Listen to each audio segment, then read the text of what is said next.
அதிசய காரிய சித்தி தாயே ஓம் வாராகி நமோ நமக. அனைவருக்கும் வணக்கம். நான் உங்கள் தோழி கலை.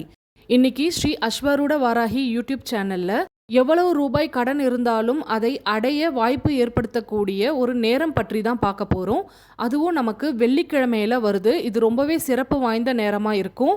அது மட்டும் இல்லாம இன்றும் நாளையும் மழை வருது அப்படின்னா அந்த மழை நீரை நாம சேமிச்சு வைக்கிறதுனால நமக்கு என்னென்ன நன்மைகள் ஏற்படும் அதை பற்றியும் இந்த பதிவில் முழுமையாக பார்க்கலாம். பதிவுக்குள்ளே போகிறதுக்கு முன்னாடி நம்ம சப்ஸ்கிரைபரான தோழி அவங்க ஆஷாட நவராத்திரி கலசம் வைத்து வழிபாடுகள் செய்திருக்காங்க.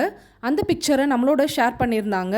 கலசத்தில் இருக்கக்கூடிய வாராகி அன்னைக்கு பாவாடையெல்லாம் உடுத்தி அழகாக அலங்காரம் செய்திருக்காங்க. இன்னொரு தோழி அவங்க வாராகி அன்னைக்கு வளையல் மாலை அணிவித்து வழிபாடுகள் செய்திருக்காங்க. அன்னையை சின்ன படமாக தான் வைத்து வழிபாடுகள் செய்கிறாங்க. ஆனாலும் அன்னைக்கு இந்த மாதிரி அலங்காரங்கள் செய்யும் பொழுது இன்னும் அழகாக காட்சி கொடுக்குறாங்க.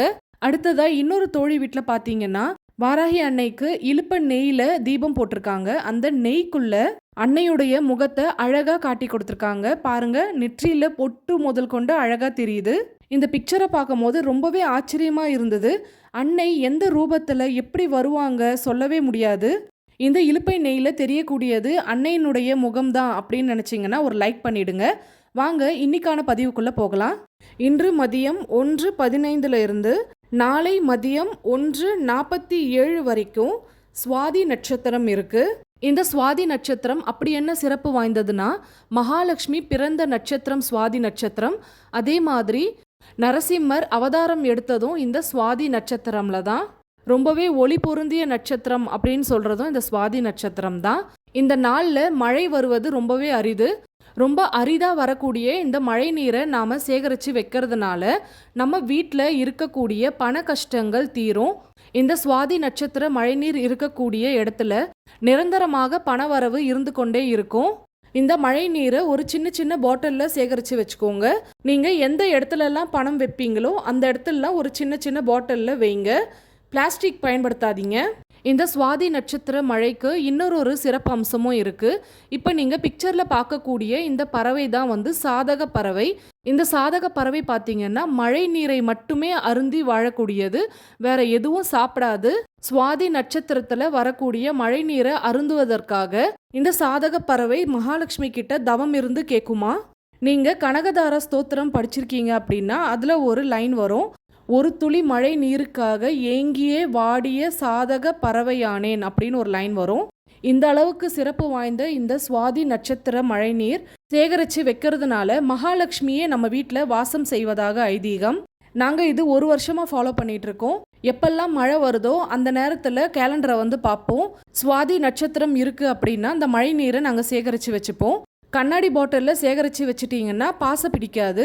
அதுவே நீங்கள் பிளாஸ்டிக்கில் சேகரித்து வச்சுருக்கீங்க அப்படின்னா பாசை பிடிக்க ஆரம்பிச்சிடும். ஒரு முறை சுவாதி நட்சத்திரத்துக்கு மழை நீரை பிடிச்சிட்டிங்க அப்படின்னா அடுத்த முறை சுவாதி நட்சத்திரம் மழை வருது அப்படின்னா இந்த பழைய தண்ணியை எடுத்து நீங்கள் செடியில் ஊற்றிடுங்க. திரும்பவும் புதிய மழை நீரை சேகரித்து வைங்க. இப்போ ஸ்க்ரீனில் பார்த்துட்டு இருக்கிறது எங்கள் வீடு தான். போன மாதம் சுவாதி நட்சத்திரத்தில் மழை வந்தது. இந்த மாதிரி டைரெக்டாக மழை நீர் விழக்கூடிய இடத்துல பாத்திரம் வச்சு பிடிச்சிக்கோங்க, அப்போ தான் அழுக்கு இருக்காது. இனிமேல் சுவாதி நட்சத்திரம் வரக்கூடிய நாளில் மழை வருது அப்படின்னா அந்த நாளை தவற விட்டுறாதீங்க. மழை நீரை சேகரித்து வைங்க. அடுத்ததாக வரும் வெள்ளிக்கிழமை கடன் அடைவதற்கு சிறந்த நேரம் ஒன்று இருக்குது. இந்த நேரத்தினுடைய பெயர் மைத்திரிய முகூர்த்தம் அப்படின்னு சொல்லுவாங்க. இந்த மைத்திரிய முகூர்த்தம் பார்த்தீங்கன்னா ஒவ்வொரு மாதமும் வரும். ஒவ்வொரு மாதமும் அஸ்வினி நட்சத்திரம் வரக்கூடிய நாளில் மேஷ லக்னம் இருக்கக்கூடிய நேரத்தை மைத்திரிய முகூர்த்தம் அப்படின்னு சொல்லுவாங்க. அதே மாதிரி அனுஷ நட்சத்திரம் வரக்கூடிய நாளில் விருட்சிக லக்னம் இருக்கக்கூடிய நேரத்தை மைத்திரிய முகூர்த்தம் அப்படின்னு சொல்லுவாங்க. அப்படி பார்த்தா மாதத்திற்கு 3 அல்லது 4 முறை மைத்திரிய முகூர்த்தம் வரும். இதே மைத்திரிய முகூர்த்தம் செவ்வாய்க்கிழமையில் வருவது ரொம்பவே சிறப்பு. இந்த மைத்திரி முகூர்த்தம் ஒருவருக்கு பணத்தால் ஏற்படக்கூடிய மன சஞ்சலங்களுக்கு விடிவு காலம் தரும் முகூர்த்த காலம்.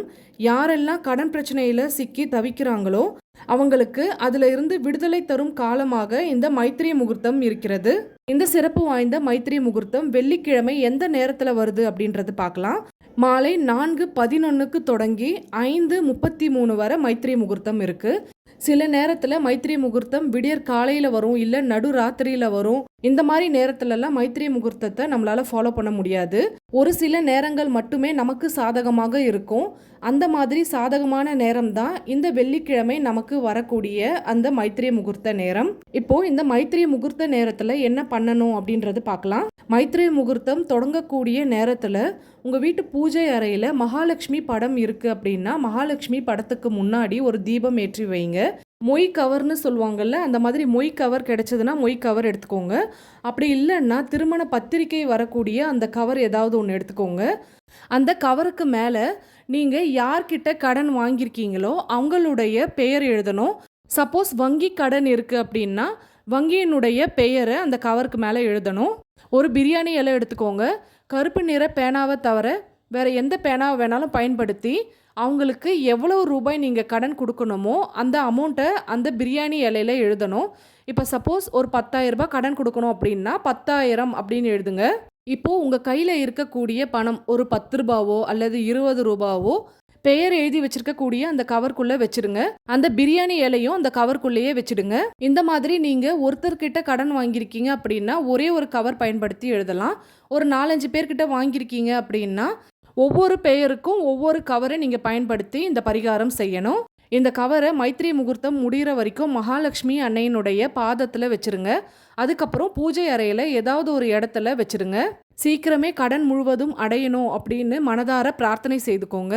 ஒவ்வொரு மாதமும் வரக்கூடிய இந்த மைத்திரி முகூர்த்த நேரத்தில் உங்களால் முடிஞ்ச பணத்தை அந்த கவர்க்குள்ளே வச்சுட்டே வாங்க. ரொம்ப சீக்கிரத்திலே உங்களுடைய கடன்கள் அடைய வாய்ப்புகள் ஏற்படும்.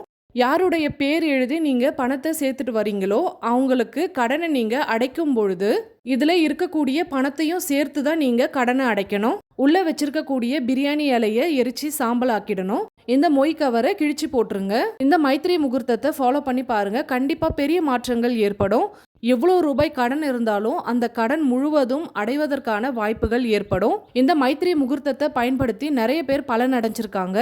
கண்டிப்பாக இந்த பதிவு உங்களுக்கும் பயனுள்ளதாக இருந்திருக்கும்னு நம்புகிறேன். இருந்திருந்தால் ஒரு லைக் பண்ணிவிட்டு அப்படியே உங்கள் ஃப்ரெண்ட்ஸ் அண்ட் ஃபேமிலிக்கு ஷேர் பண்ணிவிடுங்க. மறக்காமல் சப்ஸ்கிரைப் பண்ணிவிட்டு பக்கத்தில் இருக்க பெல் சிம்பிளை கிளிக் பண்ணிவிட்டு அதில் ஆல்னு கொடுங்க. மீண்டும் அடுத்த பதிவில் சந்திப்போம். அதுவரை நன்றி, வணக்கம்.